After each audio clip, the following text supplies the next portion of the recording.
প্ৰথমবাৰৰ বাবে বিশ্বৰ সৰ্ববৃহৎ ৰাজনৈতিক দল ভাৰতীয় জনতা পাৰ্টিৰ সন্মানীয় ৰাষ্ট্ৰীয় সভাপতি নীতিন নবীন ডাঙৰীয়াই এক বিশাল নিৰ্বাচনী প্ৰচাৰ সভাত অংশগ্ৰহণ কৰিব। দিনৰ 1 বজাত দিঘিৰপাৰ শ্ৰী শ্ৰী হৰি মন্দিৰ প্ৰাংগণত এই সভা অনুষ্ঠিত হ'ব আৰু ৰাষ্ট্ৰীয় সভাপতি ডাঙৰীয়াৰ সভাখন সৰ্বদিশত সাফল্যমণ্ডিত কৰাৰ বাবে আজি আমি সম্পূৰ্ণ প্ৰস্তুতিৰ এক তদাৰক কৰিছোঁ আৰু এক ব্যৱস্থাত্মক বৈঠকত অংশগ্ৰহণ কৰিছোঁ আৰু নিশ্চিতভাৱে ৰাষ্ট্ৰীয় সভাপতি এই নিৰ্বাচনী সভা দৰং জিলা বুলি নহয় সামগ্ৰিকভাৱে উত্তৰ অসমত এটা বিশেষ প্ৰভাৱ বিস্তাৰ কৰিব আৰু সামগ্ৰিকভাৱে গোটেই অসমত নিৰ্বাচনৰ যি এক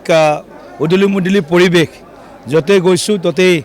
কেৱল সকলোৰে মুখত ওঠত এটাই ভাষাই আজি ধ্বনিত হৈছে, আকৌ এবাৰ বিজেপি চৰকাৰ। গতিকে মঙলদৈত আমি 2016 চনত জিকিছিলোঁ, 21ত আমি কিবা কাৰণত অলপ ভোটত পিছ পৰি গ'লোঁ।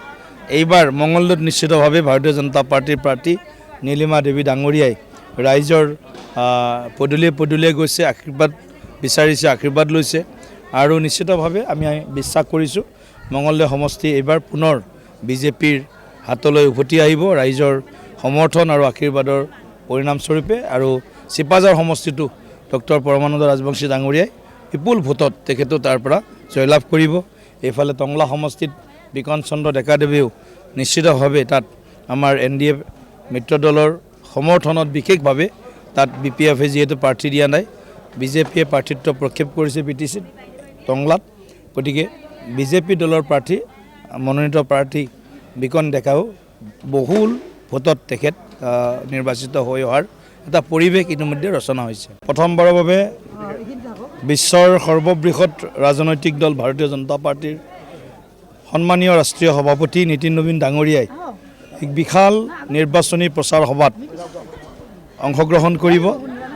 দিনৰ 1 বজাত দিঘিৰপাৰ শ্ৰী শ্ৰী হৰি মন্দিৰ প্ৰাংগণত এই সভা অনুষ্ঠিত হ'ব আৰু ৰাষ্ট্ৰীয় সভাপতি ডাঙৰীয়াৰ সভাখন সৰ্বদিশত সাফল্যমণ্ডিত কৰাৰ বাবে আজি আমি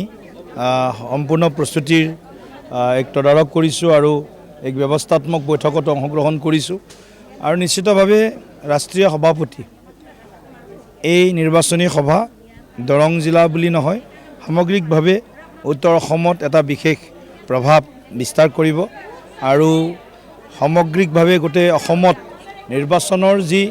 এক উদুলি মুদুলি পৰিৱেশ য'তে গৈছোঁ ত'তেই কেৱল সকলোৰে মুখত ওঠত এটাই ভাষাই আজি ধ্বনিত হৈছে, আকৌ এবাৰ বিজেপি চৰকাৰ। গতিকে মঙলদৈত আমি 2016 চনত জিকিছিলোঁ, 21ত আমি কিবা কাৰণত অলপ ভোটত পিছ পৰি গ'লোঁ। এইবাৰ মঙলদৈত নিশ্চিতভাৱে ভাৰতীয় জনতা পাৰ্টীৰ প্ৰাৰ্থী নীলিমা দেৱী ডাঙৰীয়াই ৰাইজৰ পদূলিয়ে পদূলিয়ে গৈছে, আশীৰ্বাদ বিচাৰিছে, আশীৰ্বাদ লৈছে আৰু নিশ্চিতভাৱে আমি বিশ্বাস কৰিছোঁ মঙলদৈ সমষ্টি এইবাৰ পুনৰ বিজেপিৰ হাতলৈ উভতি আহিব ৰাইজৰ সমৰ্থন আৰু আশীৰ্বাদৰ পৰিণামস্বৰূপে আৰু চিপাঝাৰ সমষ্টিটো ডক্টৰ পৰমানন্দ ৰাজবংশী ডাঙৰীয়াই বিপুল ভোটত তেখেতো তাৰ পৰা জয়লাভ কৰিব। এইফালে টংলা সমষ্টিত বিকন চন্দ্ৰ ডেকাদেৱেও নিশ্চিতভাৱে তাত আমাৰ NDA